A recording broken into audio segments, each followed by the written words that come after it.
নমস্কার, আপনাদের সকলকে আন্তরিকভাবে অভিনন্দন জানাই।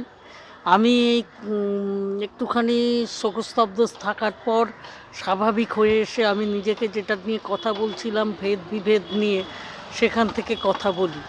সামাজিকভাবে যে ভেদ-বিভেদগুলো পরিবারের ভেতর দেখা যায় তার একটা আলোচনা করছি।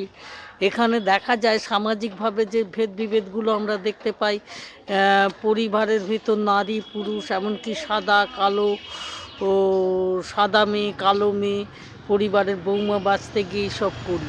আর এইসব করতে গিয়ে আমাদের কি হয়েছে?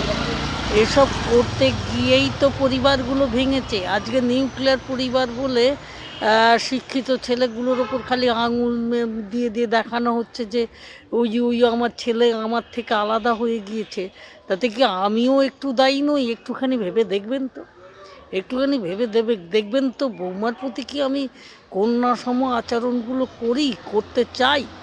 যদি না চাই, যদি আমার আচরণটা কন্যার প্রতি ভালো না থাকে, পুত্রের প্রতি ভালো না থাকে, তাহলে আমরা একত্রেভাবে একসাথে থাকবো, একসাথে বাঁচবো, এটা কি করে হয়? আমি তো সেটাই বলতে চাই।